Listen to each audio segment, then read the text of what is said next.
इसका प्रोग्राम कैसे लिखना है वो समझ लेते हैं, और इससे रिलेटेड एक छोटा सा एनिमेशन मैंने आपके लिए बनाया है, उसको भी देख लेते हैं। ठीक है दोस्तों, तो यहाँ पर आप देख रहे हैं मेरा जो फ्लो है वो कंटिन्यूअस फ्लो हो रहा है। अब मैं इसको बटन को प्रेस कर,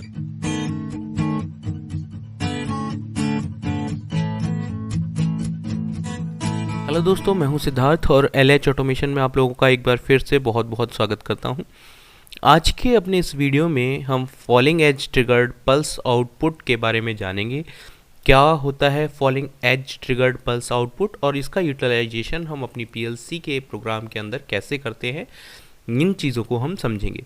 ये समझने के लिए मैंने एक प्रॉब्लम ले रखी है, एक ग्राफ आपके लिए डिज़ाइन कर रखा है। हम इस ग्राफ और इस प्रॉब्लम का यूटिलाइजेशन करके हम अपने कॉन्सेप्ट्स को क्लियर करेंगे और समझेंगे क्या होता है falling edge pulse triggered output. Okay, तो सबसे पहले मैं अपने ग्राफ पे आ जाता हूँ। यहाँ से हम समझने की कोशिश करते हैं कि क्या होता है falling edge triggered pulse output. जैसे कि आपने मेरा पिछला वीडियो जो देखा था rising edge triggered pulse output, उसमें मैंने आपको बताया था जब भी आपकी सपोज जो इनपुट है उसकी जब राइजिंग एज आती है, उस राइजिंग एज को डिटेक्ट करके एक पल्स जनरेट होती थी, और वो पल्स जो होती थी वो कितनी देर चलती थी, PLC के एक स्कैन साइकिल के बराबर चलती थी। तो इसको हम कहते थे rising edge triggered pulse output. ठीक है, बट आज हम इस राइजिंग एज की बात नहीं करने वाले हैं, तो इसको हम हटा देते हैं। हम बात करने वाले हैं फॉलिंग एज ट्रिगर्ड।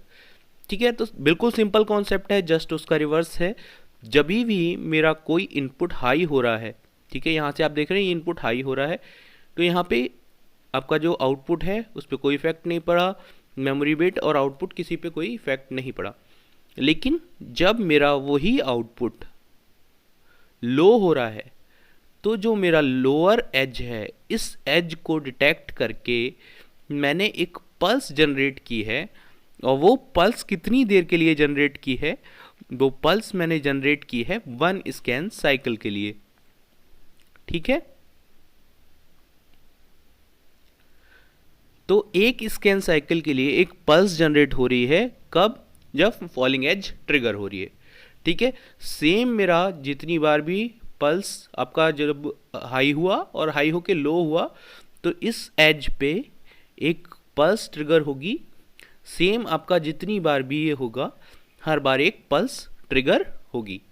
तो ये तो हो गया आपका falling edge triggered pulse output. ठीक है, तो अब मेरी जो प्रॉब्लम है मैं उसको समझ लेता हूँ।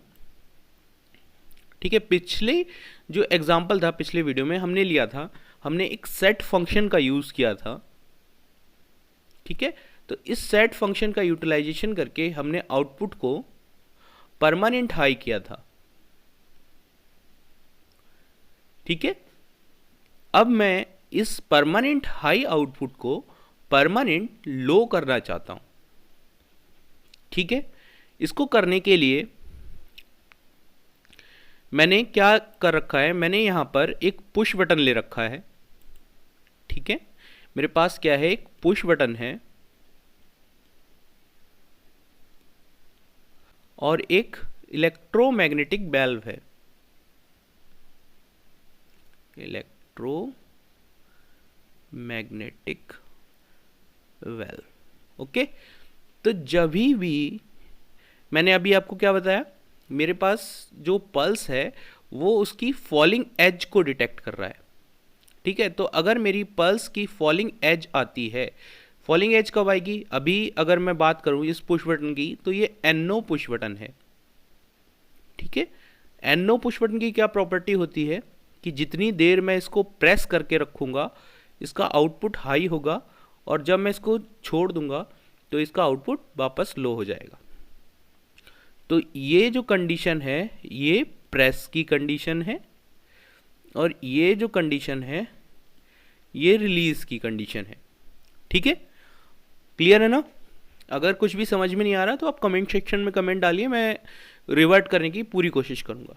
ठीक है, तो ये प्रेस की कंडीशन है। अब मेरे को करना क्या है, इस प्रेस की कंडीशन में जब मैंने प्रेस करके रखा, इसको प्रेस करके रखा, हाई हुआ, हाई चलता रहा, जैसे ही मैं इसको छोड़ूंगा, रिलीज करूंगा, इस कंडीशन में मेरी एक पल्स ट्रिगर होनी चाहिए। कहाँ? यहाँ, ठीक है, यहाँ एक पल्स ट्रिगर होनी चाहिए और ये पल्स चलनी चाहिए एक स्कैन साइकिल के टाइम के बराबर, ठीक है, वापस लो हो जाएगी।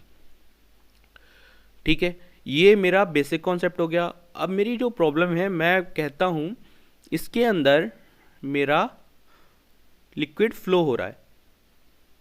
ओके, इस लिक्विड फ्लो को ऑलरेडी ये सेट पड़ा हुआ है, यानी यहां पे मेरे को 24 वोल्ट डीसी मिल रहा है। ठीक है, 24 वोल्ट डीसी मिल रहा है, ये ओपन कंडीशन में है और यहां पे फ्लो कंटिन्यूअस है। ठीक है, उसके बाद मैं अगर बटन प्रेस करता हूं तो बटन प्रेस करके बटन रिलीज होने की कंडीशन में, ठीक है, एक पल्स आउटपुट जनरेट होना चाहिए और ये पल्स आउटपुट आपका हमारा इस वेल्व को रीसेट कर देना चाहिए। और उसके बाद मैं कितनी भी पल्सेस दूं, किसी भी पल्स से मेरा आउटपुट हाई या लो स्टेट को चेंज ना करे, तो स्टेट मेरी रीसेट की ही रहे। वापस मैं इसको हाई करूं, कितनी भी बार प्रेस करूं, ये स्टेट ओपन नहीं होनी चाहिए। ठीक है, ये प्रॉब्लम आपको समझ में आ रही है। इसका प्रोग्राम कैसे लिखना है वो समझ लेते हैं और इससे रिलेटेड एक छोटा सा एनिमेशन मैंने आपके लिए बनाया है, उसको भी देख लेते हैं। ठीक है दोस्तों, तो यहाँ पर आप देख रहे हैं मेरा जो फ्लो है वो कंटिन्यूअस फ्लो हो रहा है। अब मैं इसको बटन को प्रेस करता हूँ, बटन प्रेस होके जैसे ही रिलीज होने की स्टेट में गया, आपका फ्लो कट ऑफ हो गया। ठीक है, अब यहाँ पर आप देख रहे हैं 0 फ्लो है। अब इसके बाद मैं कितनी भी बार बटन को प्रेस कर रहा हूँ, आपका ना फ्लो स्टार्ट हो रहा है और ना वापस उससे फ्लो कट ऑफ हो रहा है। जो स्टेट है उसने रीसेट करके छोड़ दी। तो यहाँ पर मेरा 0 वोल्ट डीसी मिल रहा है और कोई भी इसमें चेंजेस नहीं हो रहे। तो इसको कैसे बनाना है, इसका प्रोग्राम हम देख लेते हैं एक बार। ठीक है, तो हमने अपना प्रोग्राम जो है पीएलसी में डाउनलोड कर लिया है, रन मोड में ले आए हैं। यहाँ आप देख रहे होंगे y0 जो है पहले से सेट कंडीशन में है। ठीक है, यहाँ पर हमने y0 की इंटरलॉकिंग ले रखी क्योंकि हम दिखाना चाहते हैं कि ये वन टाइम ऑपरेशन है। One time falling edge detect करने के बाद दोबारा ये ऑपरेशन एग्जीक्यूट नहीं होगा। ठीक है, इसलिए y0 की इंटरलॉकिंग को हमने सीरीज में लिया है। ओके, तो x0 जो है वो भी मेरे ऑन कंडीशन में है क्योंकि ये NC इंस्ट्रक्शन है। उसके बाद भी आप इसको वाइट कलर में देख रहे हैं, इसका मतलब इस पे सिग्नल आ रहा है, ये ऑन कंडीशन में है। और y0 भी ऑन कंडीशन में है, मतलब बटन अभी प्रेस करके रखा हुआ है।